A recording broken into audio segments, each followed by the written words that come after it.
Bonjour et bienvenue à notre webinaire consacré à l'investissement socialement responsable. Merci d'être nombreux à avoir répondu favorablement à notre invitation. L'investissement responsable est une offre de plus en plus présente dans les fonds d'investissement. C'est en effet une manière différente d'appréhender la gestion financière en y intégrant des critères éthiques, sociaux et environnementaux. Alors pour tout savoir et comprendre sur cette thématique, j'ai le plaisir d'accueillir Philippe Zawati, directeur général de Mirova. Bonjour Monsieur Zawati. Bonjour. Et Philippe Cotte, directeur adjoint de la gestion privée à la Banque Populaire Alsace-Lorraine Champagne. Bonjour Natacha. Bonjour. Et bonjour Philippe. Nous avons décidé, compte tenu du contexte sanitaire actuel, de tenir ce webinaire en duplex, depuis Metz où nous nous trouvons avec Philippe Cotte et depuis Paris avec Monsieur Zawati. Vous pouvez, tout au long de ce webinaire, poser vos questions par chat, nos experts y répondront. Alors, Monsieur Zawati, vous êtes directeur général de Mirova, société spécialisée dans la gestion d'actifs, dans l'investissement durable, que vous avez créé il y a 6 ans au sein de Natixis. Aujourd'hui, on peut dire que Mirova est considérée comme pionnière dans l'investissement durable. Mais à titre personnel également, vous êtes investi depuis de nombreuses années dans la finance durable. Vous êtes auteur de plusieurs ouvrages. Un ouvrage qui s'intitule « La finance verte commence à Paris » et puis plus récemment « Finance durable, : sonnerie pour une deuxième chance ». Vous êtes également membre du groupe d'experts One Planet Lab, qui est un groupe qui a été constitué par le président de la République, au sein duquel vous avez œuvré pour la création d'un label investissement socialement responsable, mais également sur des normes de transparence climatique. Alors, Monsieur Zawati, encore une fois, merci d'avoir répondu à notre invitation. J'ai une première question pour vous. Est-ce que vous pouvez d'abord nous aider à nous y retrouver dans les différentes notions? On parle d'ISR, d'ESG, finance durable, finance verte. Qu'est-ce que ça recouvre exactement? Est-ce que vous pouvez nous en dire un peu plus? Effectivement, il y a beaucoup de termes différents, de vocables pour expliquer ce qu'est la gestion financière verte ou responsable. Alors, peut-être une définition juste des quelques sigles que vous avez mentionnés. ESG fait référence à environnemental, social et gouvernance. Ce sont les 3 grands critères que l'on prend en compte quand on fait de la gestion responsable. Et ISR est la définition assez classique, enfin le terme qui est utilisé depuis assez longtemps classiquement pour expliquer ce qu'est l'investissement responsable. C'est investissement socialement responsable.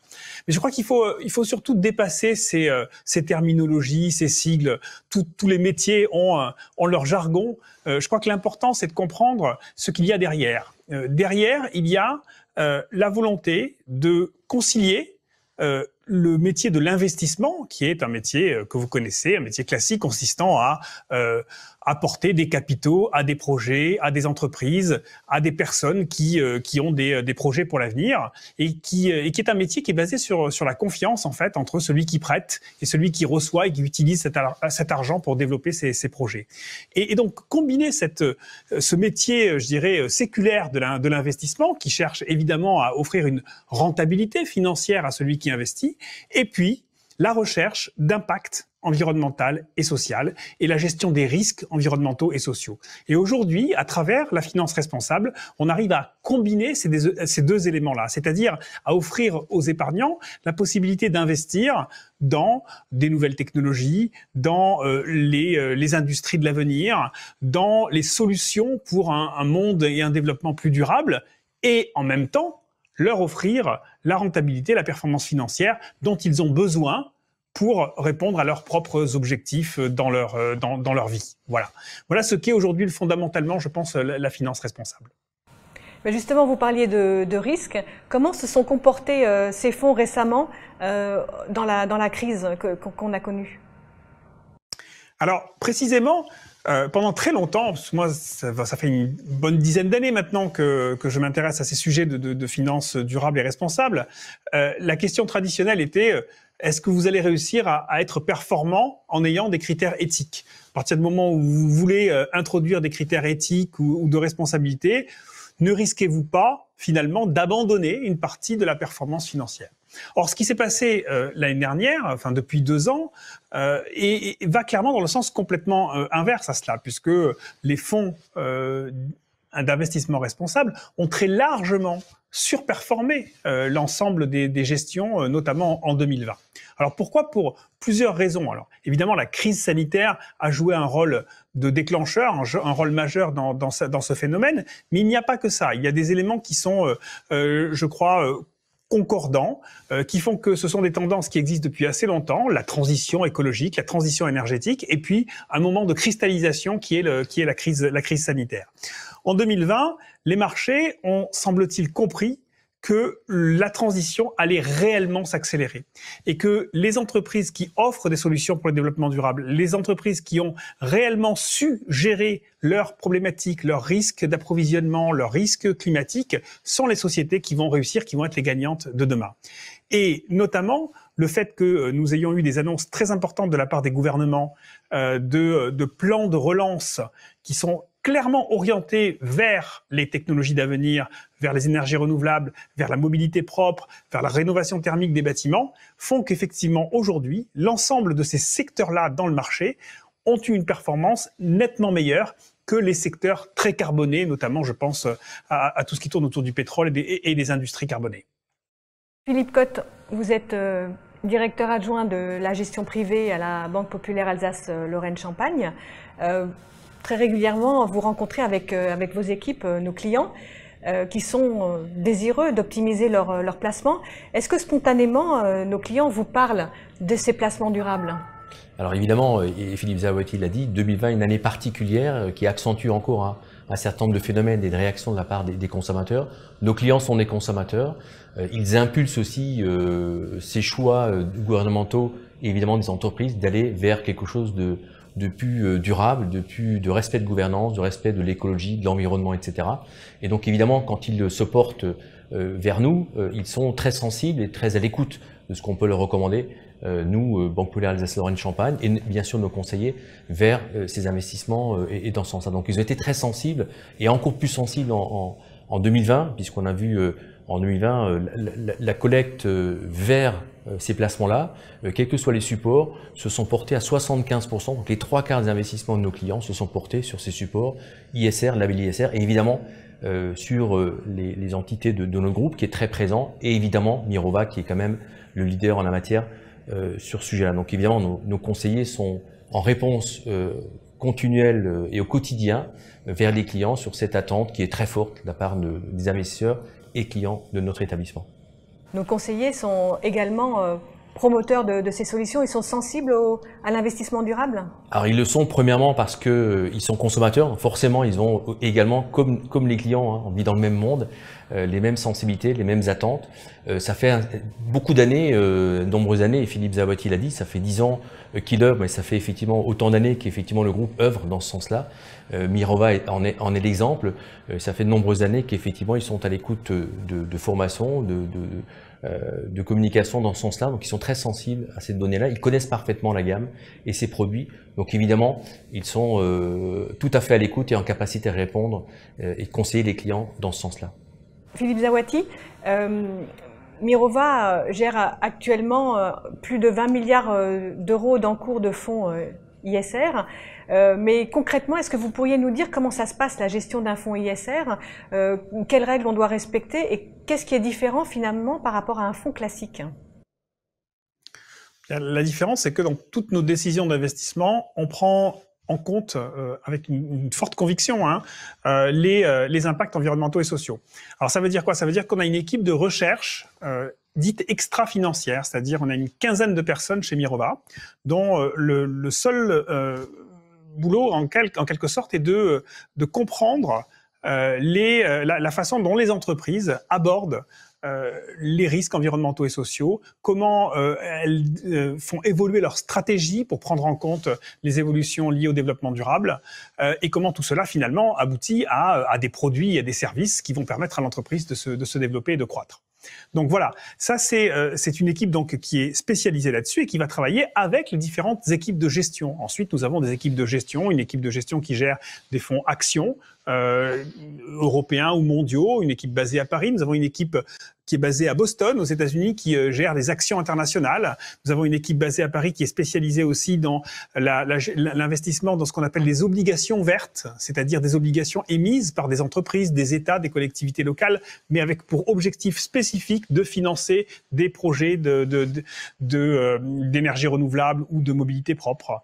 Et puis, à côté de ça, nous avons aussi des équipes qui investissent directement dans des projets d'énergie renouvelable en Europe et dans des projets liés à ce que nous appelons le capital naturel, c'est-à-dire l'investissement dans l'agroécologie, les forêts, la conservation des océans au niveau mondial. Voilà, c'est ça qui regroupe en fait l'ensemble des 20 milliards de Mirova. Investir de façon responsable, ça veut dire que à chaque moment, on va constituer un portefeuille qui va prendre en compte ces deux éléments-là, performance financière, impact environnemental et social de l'autre côté. Ce qui veut dire que nous allons aboutir à des portefeuilles qui sont très différents des indices de marché traditionnels. Quand vous regardez un indice comme le CAC 40, par exemple, que tout le monde connaît, hein, l'indice de la Bourse de Paris, eh bien, si vous mesurez avec un petit thermomètre, vous savez, nous avons mesuré à quel niveau de réchauffement climatique cet indice nous amenait. C'est-à-dire que si tout le monde n'investissait que dans le CAC 40, eh bien, nous aboutirions à un monde qui aujourd'hui est un monde à entre plus 4 et plus 5 degrés. Ce qui est normal parce que le CAC 40, c'est la photographie du monde tel qu'il est aujourd'hui. Nous avons réussi à faire des portefeuilles qui sont alignés avec les objectifs de l'accord de Paris, c'est-à-dire avec une augmentation de la température qui est située entre 1,5 et 2 degrés. Ça veut dire quoi? Ça veut dire qu'évidemment, dans ces portefeuilles, nous surpondérons massivement les solutions au développement durable, encore une fois, énergie renouvelable, technologie, nouveaux réseaux, consommation durable, circuits courts, santé, voilà. Donc nous allons surpondérer l'ensemble de cette économie de la vie, comme disent certains, et puis nous allons sous-pondérer des secteurs qui sont au contraire très carbonés et qui sont potentiellement en décroissance dans les années qui viennent. Donc c'est une vraie stratégie d'investissement. C'est un style de gestion. C'est pas simplement faire de l'éthique pour faire de l'éthique, c'est avoir une vision du monde, une vision de l'économie, une vision de la transformation de cette économie et se positionner pour aider, pour accompagner cette transformation. Et est-ce qu'aujourd'hui, chez Mirova, vous avez des fonds que vous pourriez nous citer particulièrement, des fonds dits phares? Oui, bien sûr. Alors il y a notamment deux fonds actions qui sont distribués dans les réseaux et notamment dans le réseau des banques populaires en France, qui ont deux thématiques très très fortes. La première thématique, c'est l'environnement, c'est le fonds donc Mirova Europe Environnement, et ce fonds-là donc par ailleurs bénéficie d'un label français qui s'appelle label Greenfin. Et il investit spécifiquement dans les valeurs qu'on va dire vertes, voilà, c'est-à-dire donc les entreprises dont une proportion significative du chiffre d'affaires provient du secteur de l'environnement. Et puis nous avons un deuxième fonds, une deuxième thématique, qui est le fonds insertion emploi, hein, et qui lui va investir dans des entreprises qui créent de l'emploi en France, exclusivement dans des entreprises qui créent de l'emploi en France, ou plus exactement celles dont on pense qu'elles vont créer de l'emploi dans les 3 années qui viennent en France. Donc généralement dans des secteurs dynamiques, pas forcément seulement des entreprises françaises, ça peut être des entreprises françaises, mais aussi européennes, voire américaines, qui vont créer de l'activité et de l'emploi en France. Et nous avons l'intérêt dans ce type de fonds-là, c'est que nous avons ensuite des indicateurs d'impact. Je vous parlais du petit thermomètre pour le climat et le réchauffement. Sur l'emploi, nous allons donner une indication aux investisseurs, aux épargnants, sur le nombre d'emplois qui ont été créés ou sauvegardés grâce à leur investissement pendant une période d'1 an ou 2 ans ou 3 ans. Et nous allons pouvoir leur montrer aussi la répartition géographique de ces emplois, parce que quelquefois, on est très intéressé aussi par l'impact local au plus proche de chez nous. Merci, monsieur Zawati. Philippe, j'ai une autre question pour vous. Tout à l'heure, vous nous avez dit, grosso modo, 3/4 des placements que réalisent nos clients sont faits sur des fonds ISR, mais au total, ça représente combien aujourd'hui et quelles sont les perspectives? Alors aujourd'hui, ce qui concerne notre établissement, nous avons globalement un quart des encours d'actifs placés par nos clients qui sont sur ces thématiques-là, sur l'ISR. Donc vous voyez, l'accélération est très forte. Je citais tout à l'heure les 3/4 de la collecte et des investissements faits par nos clients en 2020 ont été sur cette thématique. Effectivement, je partage la vision bien sûr de Philippe Zaouati de dire que le monde de demain sera un monde totalement inversé, c'est-à-dire qu'on aura certainement non plus 75-25 sur la partie répartition, mais certainement une large majorité. Ce qui ne se fera pas, c'est ce qui peut-être ne pas se faire sur cette thématique-là. Mais nos clients sont très sensibles et font appel effectivement à ces fonds à thématique. Ils connaissent particulièrement Mirova Environnement et Emploi Insertion, qui font partie des fonds leaders dans l'association de nos clients, très mis en avant par nos conseillers évidemment, mais qui sont évidemment des fonds phares dans la gamme proposée à nos clients, au même titre que les autres sociétés de gestion comme DNCA, mais vrai que Virova est vraiment porteur de choix et de capacité d'investissement sur des thématiques très fortes qui aujourd'hui intègrent complètement nos clients dans les choix d'investissement qu'ils font et qui mécaniquement dans un choix d'investissement, iront en priorité vers ce type de support. Et rentable, bien évidemment. Alors, performante, je crois que ça a été bien expliqué, bien sûr, par Philippe Zaouati. Pourquoi rentable? Parce qu'évidemment, la finance doit être avant tout un placement à long terme, qui prépare un projet, une retraite. Donc forcément, il faut qu'il y ait de la rentabilité. Et qui dit choix pertinent, dit rentabilité. Les entreprises ont compris aussi, pour attirer les investisseurs, et je pense que l'Europe et notamment la France, on le voit mois après mois, gagne du terrain dans ce domaine-là, devient un précurseur, un leader dans ce domaine-là. Il faut poursuivre. Les entreprises l'ont compris, les investisseurs l'ont compris, et les deux se croisent grâce effectivement à des leaders comme Mirova pour effectivement permettre à nos clients de bénéficier de placements différenciants, respectueux et surtout également bien sûr performants. Philippe Zaouati, vous nous avez expliqué tout le cadre d'investissement, de l'investissement socialement responsable, mais finalement, quand on place de l'argent sur un fonds ISR, comment être sûr que ce n'est pas du greenwashing, que ce n'est pas juste du marketing? C'est une question importante parce que, vous savez, on le voit bien, on est en train de changer de monde dans ce domaine-là. Pendant très longtemps, l'investissement responsable était le fruit de quelques acteurs, quelques pionniers, dont Mirova et quelques autres. Et il était d'une certaine façon assez facile de différencier ceux qui faisaient de l'investissement responsable réellement et ceux qui n'en faisaient pas parce que ça se voyait. C'était une certaine évidence. Aujourd'hui, le concept est en train de se généraliser. Tout le monde fait ou veut faire ou dit qu'il fait de l'investissement responsable. Et donc, il devient essentiel de réellement différencier, d'aller chercher ceux qui le font avec le plus de conviction, avec le plus de pertinence, avec le plus d'efficacité, voire de performance. Et cela, je crois, ça appelle un vrai travail de sélection, un vrai travail d'analyse de la part des banques, des banquiers, des conseillers financiers que vous avez dans vos réseaux. C'est le travail effectivement d'équipes de banques privées de faire cette sélection aussi, de comprendre la qualité des offres que l'on propose à ces clients épargnants.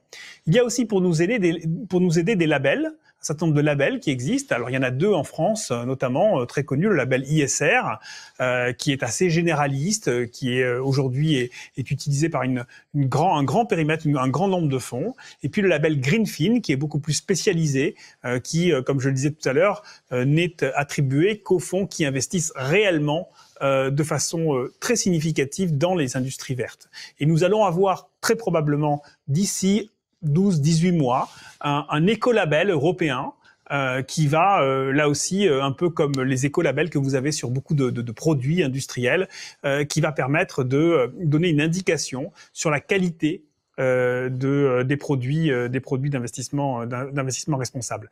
Et puis, enfin, j'allais dire, la dernière façon de regarder la qualité de ces offres-là, c'est aussi de regarder leur historique, en fait, depuis combien de temps elles le font. C'est vrai que quand on regarde la performance d'un produit, la performance financière, on va regarder ce qu'on appelle son track record, c'est-à-dire sa performance les 2, 3, 4, 5 dernières années. Et bien sûr, l'investissement responsable, c'est la même chose. Depuis combien de temps l'entreprise est-elle engagée dans cette démarche? Quelle est réellement son intention, sa conviction? Comment est-ce qu'elle intervient non seulement dans ses investissements, mais auprès de la société, de ses pairs, des régulateurs. C'est tout cela aujourd'hui une entreprise d'investissement qui est responsable. Et quel est l'avenir en fait de cette formule? Est-ce que les fonds classiques vont disparaître? Est-ce que le CAC 40 va disparaître? Parce que vous nous disiez tout à l'heure que finalement l'impact climatique du CAC 40 est élevé, si on peut dire ça comme ça. Est-ce que donc les fonds classiques vont disparaître? Est-ce que toutes les entreprises vont se transformer? Ou est-ce qu'il y aura des labels encore plus sélectifs? Comment vous voyez un petit peu la suite?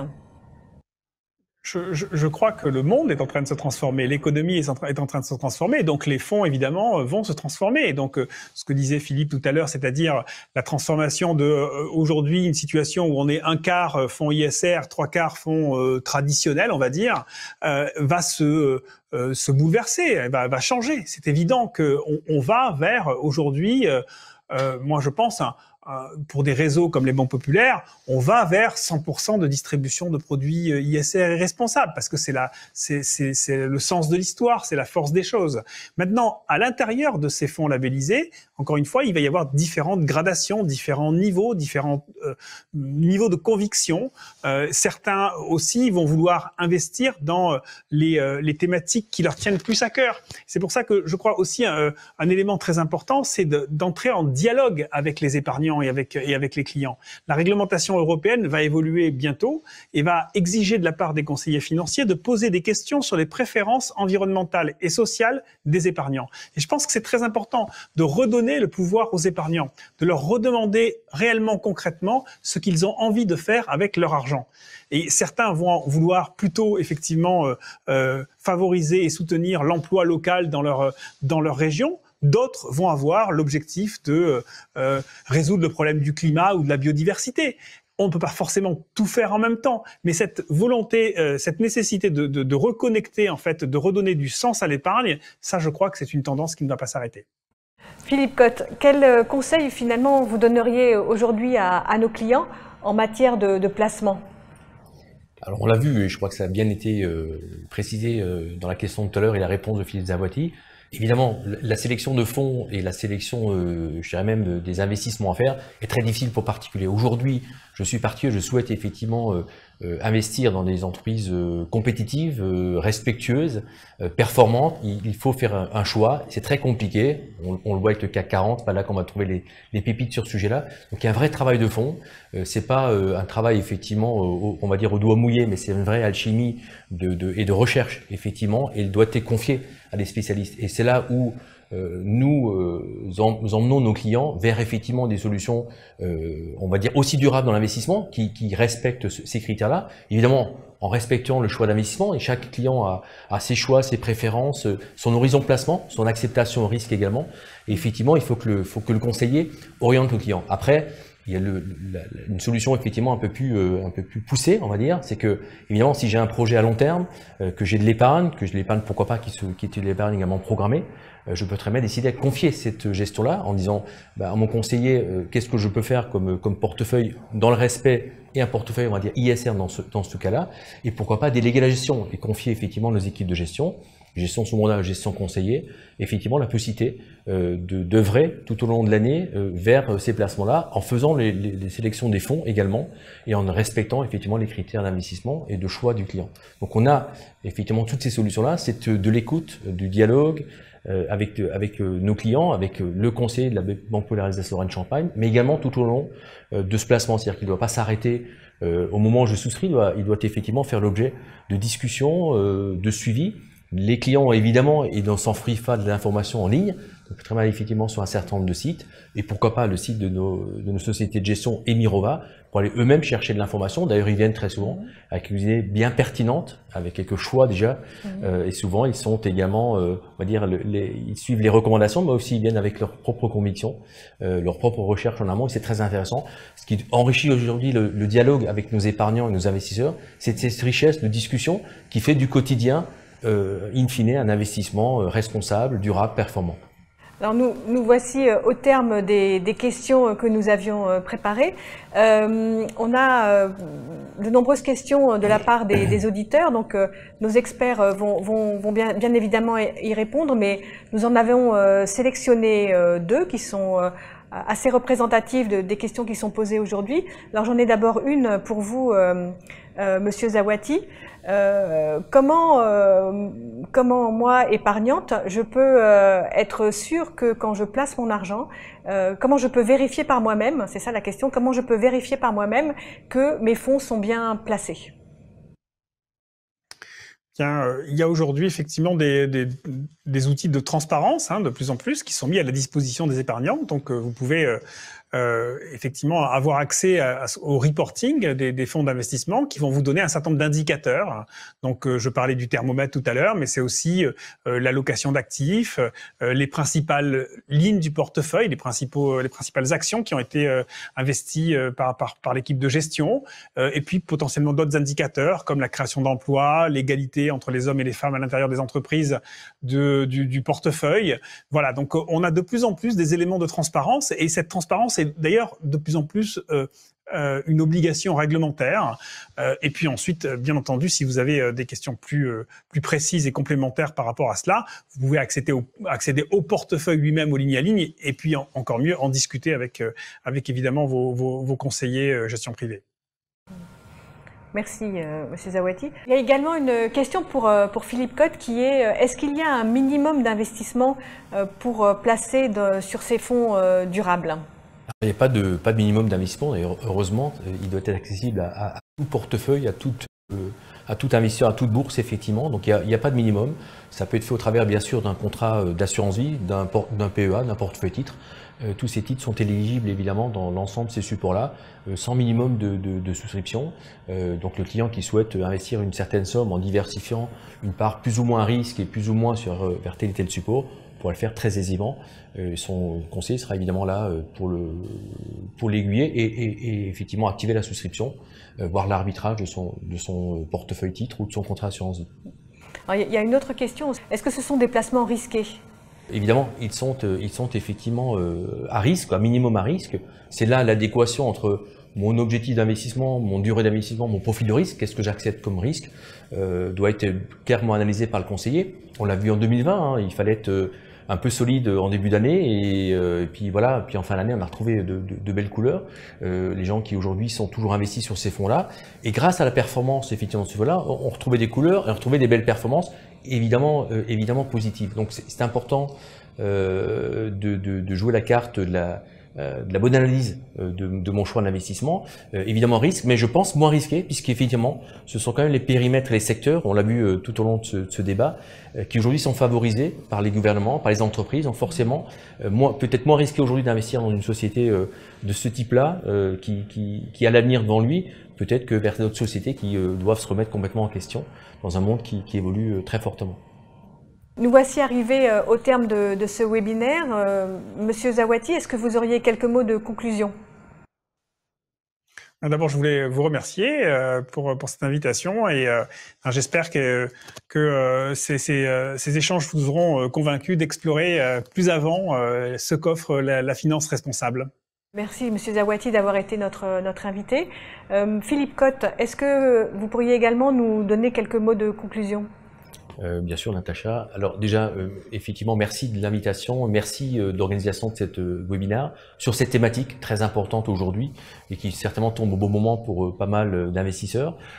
Très important, et puis surtout de mettre en avant un vrai savoir-faire du groupe, parce que je pense que dans les groupes aujourd'hui bancaires du marché, nous sommes certainement le premier, du moins avec une offre aussi large, aussi importante, aussi diversifiée, aussi qualitative. Donc n'hésitez pas à l'explorer, n'hésitez pas à la faire explorer par votre conseiller. Donc je recommande aux gens qui ont aujourd'hui posé beaucoup de questions, on reviendra évidemment vers eux pour y répondre et pour certainement peut-être apporter un certain nombre de précisions. N'hésitez pas à solliciter votre conseiller, n'hésitez pas à solliciter la gestion privée de votre banque populaire de manière à répondre, à explorer ces sujets-là si ce n'est pas encore le cas. On est évidemment à votre écoute, à votre entrée d'écoute, disponible et mobilisé pour faire de l'investissement responsable et durable. Merci Monsieur Zawati, merci Philippe d'avoir répondu présent à notre invitation. Merci de nous avoir éclairés sur ces thématiques de l'investissement socialement responsable.